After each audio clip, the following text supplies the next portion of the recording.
Hello, good evening, welcome to the middle of the weekend and welcome to another episode of Brett's Old Time Radio Show. Huge thank you for joining me once again for our regular late night visit to those dusty studio archives of old time radio shows right here at my home in the southwest of the United Kingdom. We've had a busy old day today with it being a Saturday. We've taken the boys out to keep them busy. We had a little trip down onto Beer Beach, which was nice, and tomorrow the tide times are quite good. So we've got low tide at around 11 tomorrow in Lyme Regis. So I think we're going to pop along to the beach so that William can go searching for crabs. I'm sure he picks up the same crabs week in, week out, but he thoroughly enjoys searching for them. They should know him by name now, but, you know, if you love it, you love it. Right, I'm Brett. I'm your host for our Nighttime Podcast. Welcome to another episode. I've got Facebook, Instagram, YouTube, and TikTok. They're all called Brett's Old Time Radio Show. If you could take a look, I'd really, really appreciate it. And talking of taking a look, please jump onto Amazon and search Danger in the Spanish Sun. And it's our famous 5-style adventure book. If you could check it out, I would very much appreciate it. Now then, with it being a Saturday, it's another investigation with insurance investigator Johnny Dollar. This one first broadcast on the 30th of June, 1953. It's called The Jones Matter. Thanks for your listening enjoyment. John Lund as Johnny Dollar. George Dean, Johnny, Congress Mutual. Oh, hi, George. Johnny, how did Las Vegas sound you? Expensive. Can you afford it? Got to. A client of ours had a 30-grand diamond necklace stolen out there yesterday. Lilith Sword. The dancer? One and only. Still packing them in after all these years. And still the same two weaknesses, Johnny. Gambling and collecting young men. Well, they say every girl needs a hobby, George. Not two hobbies, though. That could run into money.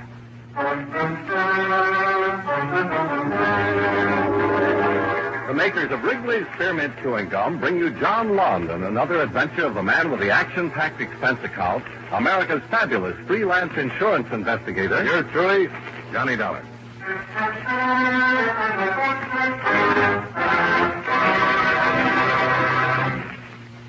Wherever you go, whatever you do, enjoy chewing Wrigley's Spearmint Gum. That lively, full-bodied Wrigley's Spearmint flavor is really refreshing. It cools your mouth and freshens your taste. The pleasant chewing helps keep your throat moist, helps relieve that dry, thirsty feeling. And delicious Wrigley's Spearmint Gum is so handy.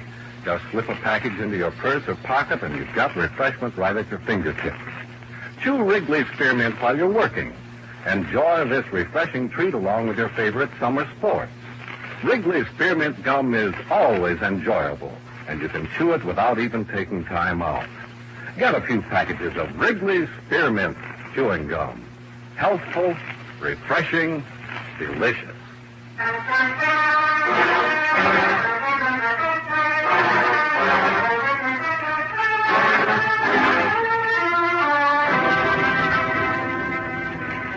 Expense account submitted by Special Investigator Johnny Dollar to Home Office, Concourse Mutual Assurance Company, Hartford, Connecticut.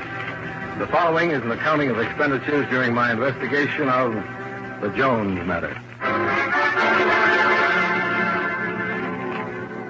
Expense account item 1, $318.60, transportation. Round-trip airfare and incidentals to Las Vegas and the Flamingo Hotel, where the ordinary citizen lives like an Oriental potentate wishes he could live. After checking in, I took a short walk down the street to Lily Lesueur's hotel.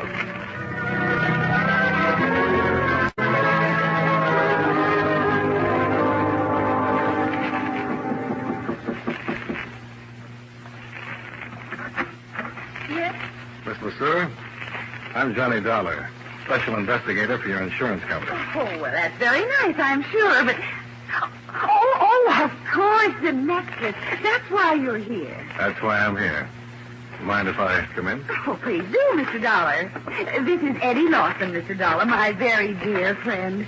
Just a doll, really. Hello, how are you? I think it's awfully droll and nice of the insurance company to take such an interest in my poor little affairs. I imagine they regard $30,000 as more of a rich, big affair. Oh, dear. And then I suppose you'll go around prying into all my most intimate secrets and asking such embarrassing questions that I'll just... Oh, I think having jewelry stolen is always such a bore. Yes, the insurance company feels the same way, Miss LeSueur. Now, if you Oh, just... good heavens, look at the time. I've got to fly. Lily, you remember what I told you? And now, Eddie, don't start being a child. Don't you think these Western outfits are just adorable, Mr. Dollar? Well, they do a lot to point up a girl's personality, all right? Well, maybe this investigation won't be such a chore after all. Oh, dear, I'm late. Buck and Devastator are going to be just furious. Oh, well, tell him all about it, Eddie. That's my show tonight, Johnny. 10 o'clock at the $1 Billion Club. Join me for a snack afterwards. Here by the pool. That's where it all happened. Toodle-oo. Buck and Devastator. Buck Bartlett, he's the riding instructor at the Lazy J stables. Devastator is the horse. It's a better name for Lily. I'm going to marry Lily, Mr. Dollar. Oh, congratulations. Now, what about this necklace? What happened? It disappeared. That's all I know about it. So how? When? Where? Look, why don't you do like Lily said? Come around tonight. The same gang will be there, and you can check the setup yourself, see what happens. You can keep an eye on this Buck Bartlett if you want a kiss from me. And the other eye? Anywhere, as long as it's not on Lily.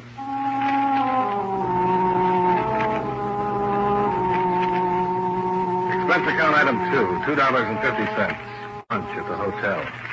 And $12 for a hired car to the Lazy J stables. Horses for hire. English or Western-style saddles. Instructor available.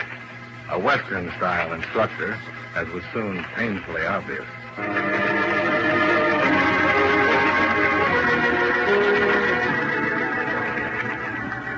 Mighty pleased to make your acquaintance, Mr. Dollar. Lily just a call from here a couple of minutes ago. I know. You, Eastern friend of hers? Well, I'm not exactly a friend. I'm a special investigator. Checking into those diamonds she lost the other evening. Oh, I see. I understand you were there.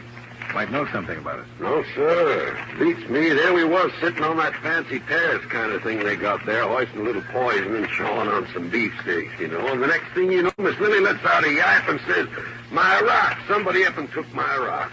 I didn't even know she had any jewelry out there with her. Did anybody know she had? Well, not unless it was Miss Jo.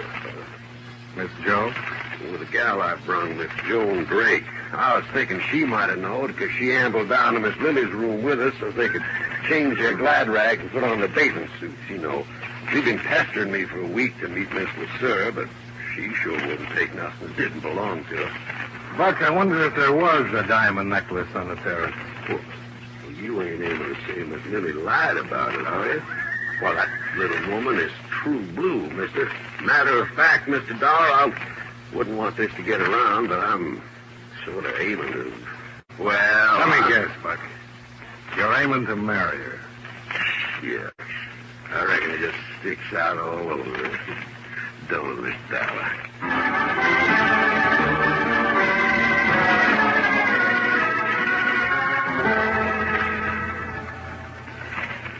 Well, seems I was having a late supper, Mr. Dollar. Out there in the open by the pool. It was after Miss LeSueur's last show, so the four of them had the place pretty much to themselves. And who were the four, Marshal? Well, there was Miss LeSueur, of course, and this young fellow she brought with her from the East. Eddie Lawson? Yeah. Don't know much about him, except she's dang near old enough to be his mother. You'll have to admit she doesn't look it, though. She sure don't. Well, the other young fellow's the one you talked to, Buck Bartlett, he calls himself. Oh, yeah, the Texan. Yeah, he's about as Texan as you are, Mr. Dollar. Came here from Los Angeles. He just puts on that talk because the Easterners like it, especially the Eastern women. That Texas drawl comes in handy, huh? Then the other one's a girl named Joan Drake. Yeah, she was there with Buck. And she's kind of a funny. Young, pretty, smart as a whip. Came out from the East a while back. She's floor manager of the casino at the $1 Billion Club. Talk to her. See what you think. I can't figure it out. All right. I'll see if I can. Come talk to me again after you look around a little. Fine, I will. Ha! You know, I've seen these slot machines all over town. The last place I'd look for one is in the marshal's office. Well, that's kind of very special. Guess I might as well take the jackpot with me.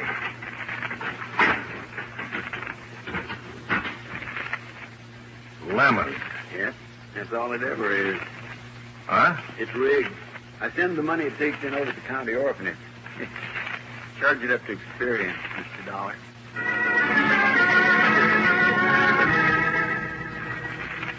Expense account item 3, $1 for experience and information from the marshal's office. And $17 miscellaneous expenses at the $1 Billion Club, where miscellaneous covers a lot of different items. One item is the roulette wheel.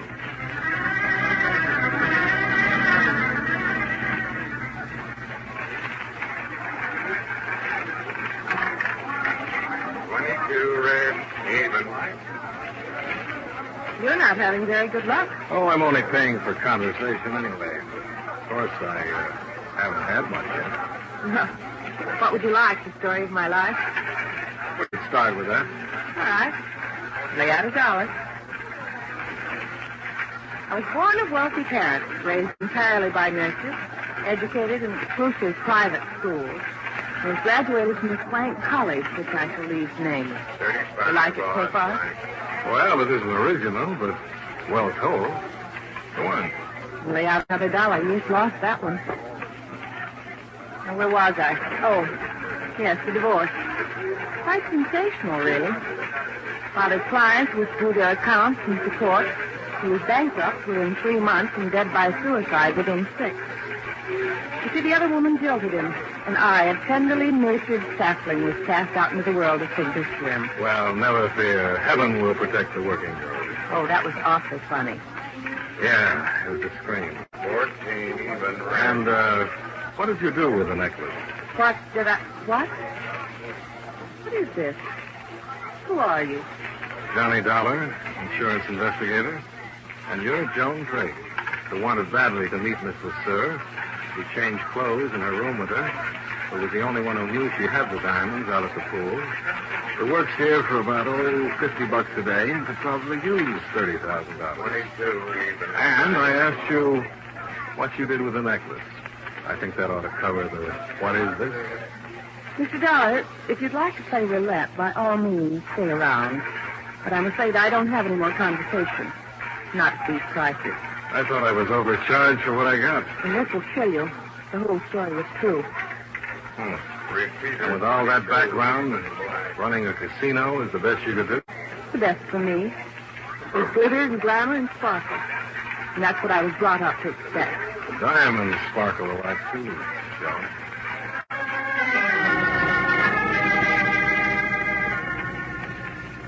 I missed Lily's first show at the $1 Billion Club, but I met her by the pool at her hotel right afterwards. It was a warm night. The stars blazed against the desert sky, and Lily and her guests scintillated back from the terrace below. Except me. I didn't scintillate. So far, I wasn't any closer to that necklace than I'd been when I got off the plane. I had the feeling I'd learned a few things, and at the same time hadn't learned anything.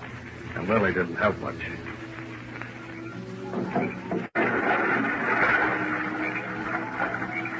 Did you see him? Did you see Eddie, darling? Isn't he just utterly gorgeous, Johnny? Yeah, the original Catalina ad. Just look for the flying fish. Oh, he's just beautiful. He was a lifeguard in Miami, you know, much tanner than he is now. I see. Look at Buck watching. It makes me so terrifically jealous, and Eddie knows it, too. Aren't they both just screamingly cute? Strange. How about that necklace? Oh, it's too nice tonight. Let's worry about it tomorrow. Let's worry about it tonight. Oh, Johnny. Might as well go along with him, Lily. He's got a one-track mind. Joan, darling, I didn't see you there in the shadow. Just soaking up glamour, honey. Where were you sitting that night, Lily? Why, by the oddest coincidence possible, right in his very chair. You see, ordinarily I kept the necklace in the hotel safe, but I wore it in my show that night, and it was late when we got here, and then we changed into swimming suits, and I didn't want to leave it in my suite, so I just brought it out here, wrapped in a handkerchief.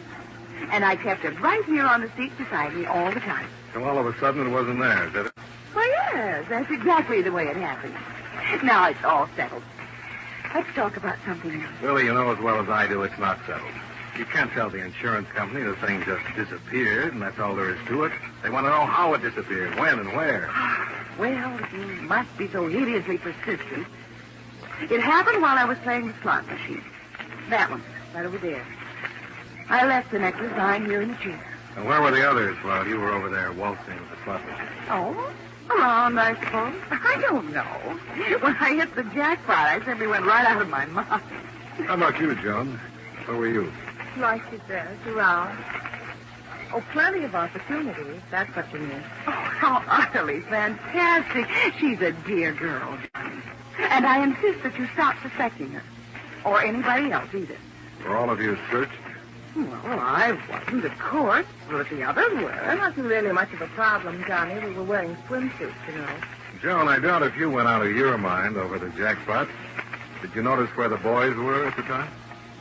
Well, as far as I can remember. I reckon a man ought to have the privilege to answer for himself, Mr. Dallas. Why, sure. Pull up an empty saddle and join the party. You too, Eddie. All right, Buck. Where were you? I was over there with Miss Lily. I was standing right behind her when she up and hit that jackpot. I was in the pool. I came out when I heard everybody yelling about some diamonds being missing. You check them out on that, Joan? Sure. That's how I remember. Well, I'm certainly glad it's all set. Oh, Johnny, you'll simply have to excuse me now. I've got to get ready for my show. I'd be mighty proud to escort you to your room, Miss Lily. Now, wait a minute, Staples. Oh, Here. boys, you can both escort me. Come along now. I'll be right back, Johnny. Don't go away now. Curvy and soft as a kitten on the surface. But inside, all angles and hard as a rock. She belongs to a different age, Joan. The last of the champagne slipper girls. Johnny, how much are those diamonds worth to you? To me, To the insurance company. Sometimes they make deals, don't they? sometimes. No questions asked. Sometimes. How much? Depends. I have to find out. Everything about life, Johnny. I don't know if I can help it. It's real crazy the way it works out. I didn't finish that story of my life, Johnny. My real name is Jones. My father was Jonathan Vanderley Jones. Jonathan Vanderley Jones. But if that's true, then... Yeah. It's real crazy. The correspondent my mother named in that divorce case was Lily LeSueur.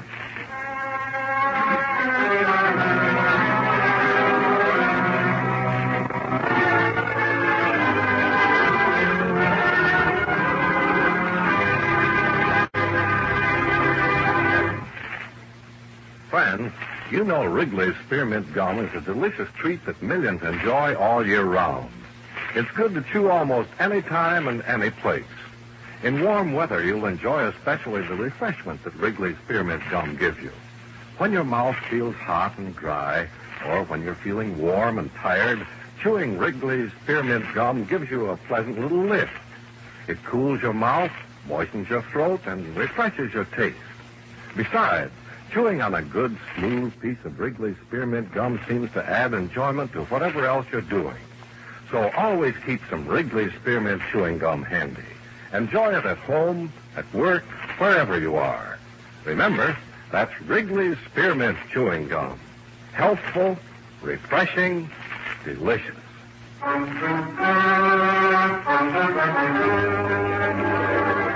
And now, with our star, John Lund, we bring you the second act of yours truly, Johnny Dollar.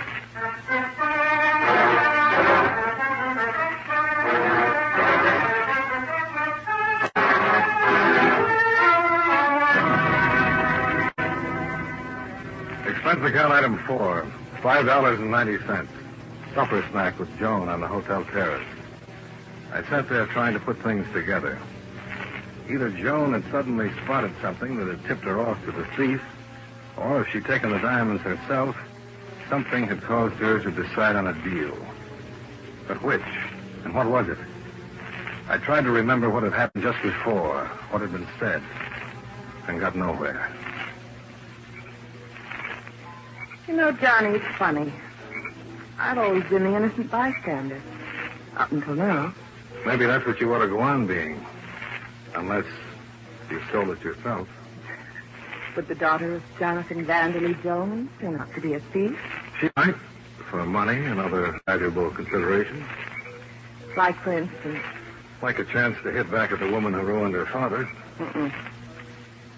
Oh, you're heading up a dead-end street. Maybe you are, too. Well, I guess we're expecting at the $1 Billion Club. Not I. Little Jones got work to do. So is little Johnny. Maybe we'll meet in the same playpen. Somehow I don't think so. Bye-bye now.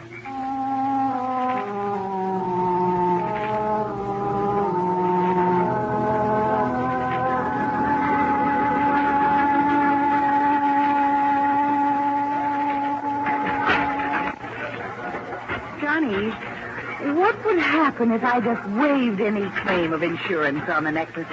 Drop the whole thing right now. Which one did it? Sure, I don't... Which one do you think did it? Maybe I decided it doesn't matter which one. Suppose it was Joan. Would you still want to drop it? Oh, but that's ridiculous. She would... Or there's still another possibility.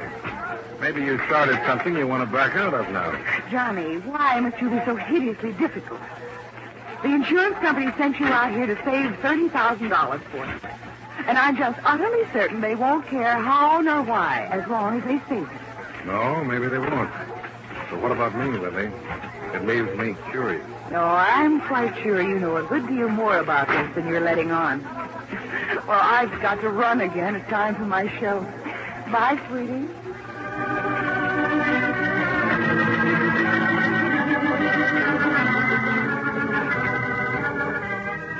Expense account item 5, $10 for an hour and a half of more miscellaneous at the $1 Billion Club. Lily was in too much demand for any chance of a quiet talk. My other 3 chums weren't around. I was trying to decide whether to go back to the hotel when I was paged over the public address system. I picked up the phone at the end of the bar. Johnny Dollar. Marshal Kimberly, Mr. Dollar. Oh, yeah.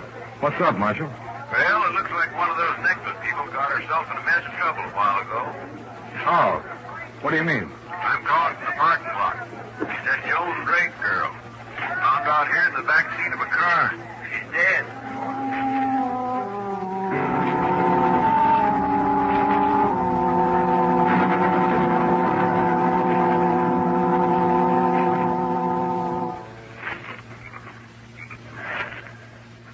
I guess you can cover her up now, Marshal. Poor kid never knew what hit her. She the one you thought might make a deal, Mr. Dollar? Yeah. Well, somebody made sure she didn't. Hit her 3 or 4 times with something heavy. I'd been arranged, judging by the marks. A wrench, huh? Did you find it? Nope. Did you notice her hands? Yeah. Apparently she'd had them around something greasy, rusty. I wonder if... Wait a second. Radiator's still warm. She may not have been killed here at the club. She could have been brought here and left. It's possible. Who's this car belong to? Buck Bartlett. We got the boys out looking for him now. Comfortable, all right. It almost ties up. Do you want to let me in on it, Mr. Dollar? Let me check first. I'm doing a lot of guessing. Joan brought up this deal while we were all at Lily's hotel this evening. I think she just figured out how the necklace was stolen. I think she was killed trying to get it. And I think I've figured it out, too. But let me check first, Marshal. I'll talk to you later.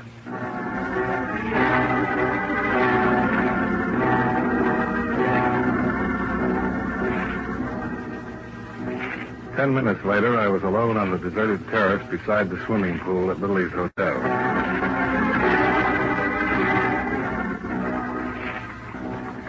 I knelt on the edge and looked down into the water. Crystal clear, lighted by an underwater bulb sunk in the concrete wall. The pumping system was running as usual, drawing the water from a drain pipe in the deep end, circulating it through the filter tanks in the pump room, and returning it to the shallow end. I took my handkerchief, weighted with my room key, picked the spot carefully, and dropped it into the water. I watched it sink down toward the drain. Down, down. Then suddenly it was caught by the current and sucked into the drain. So far, so good. The next step was the pump room.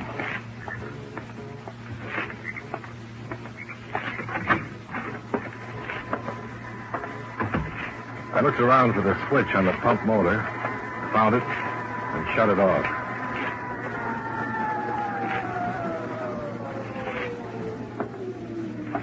There was a crescent wrench laying on the window ledge. It was shiny and clean. No use worrying about fingerprints. I picked it up and started to work on the rusty cover bolts on the strainer tank. Probably the same way Joan had started. Not if you're clever, she said. Well, she was clever. Well, not clever enough. Inside the strainer tank, laying in a wire basket, was my handkerchief and room key. And beside it was Lily's diamond necklace.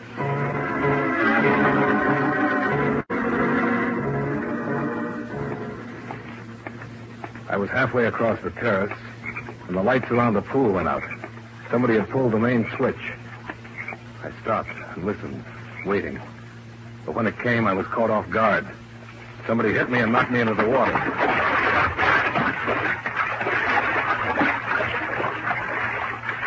When I came up, I heard someone swimming.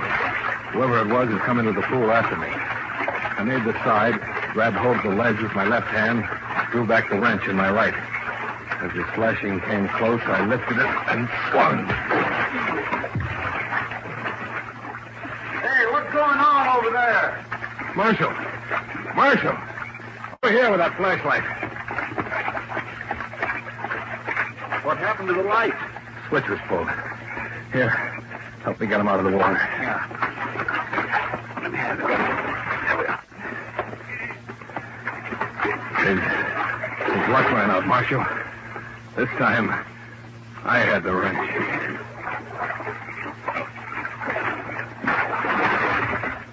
That swimmer fella, huh? Eddie Lawson. Yeah. I found the necklace in the strainer of the filler system, where it's been all the time. He was lying when he said he was in a pool when Louie hit the jackpot. He went in right afterward. During the excitement, took the diamonds with him. Joan knew he was lying, and she figured out what he'd done. She was a smart kid. Too smart.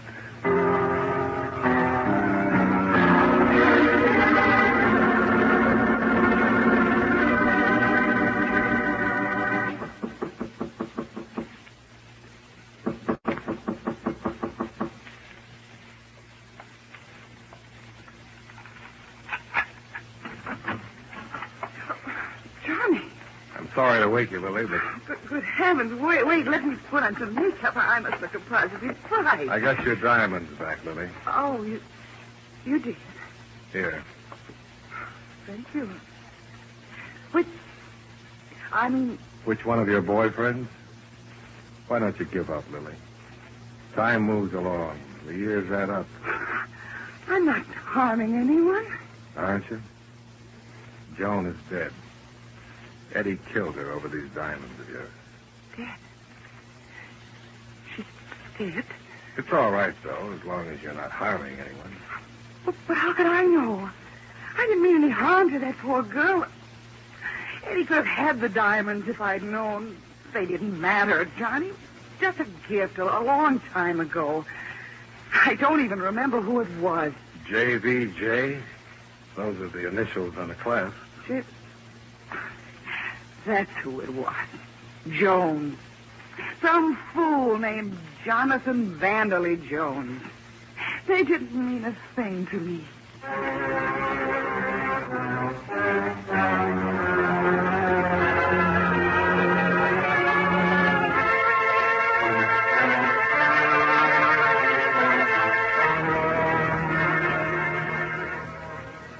Expense account item 6.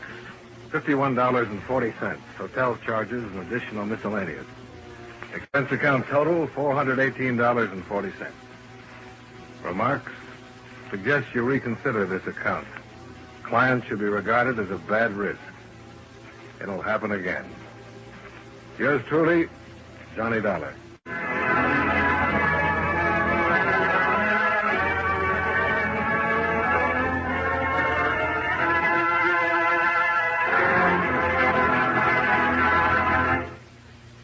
Remember, friends, wherever you are, whatever you do, enjoy chewing Wrigley's Spearmint Gum. That lively, full-bodied Wrigley Spearmint flavor is really refreshing. It cools your mouth, moistens your throat, helps keep you feeling fresh, comfortable. The smooth, pleasant chewing helps keep you feeling relaxed, too. So you naturally feel better, work better, get more fun out of doing things. Remember, too, Wrigley's Spearmint Chewing Gum is a refreshing treat you can enjoy almost any time and any place. Just slip a stick into your mouth whenever you want it. Do as millions do. Keep Wrigley's Spearmint Chewing Gum handy and enjoy it often every day. That's Wrigley's Spearmint Chewing Gum. Healthful, refreshing, delicious.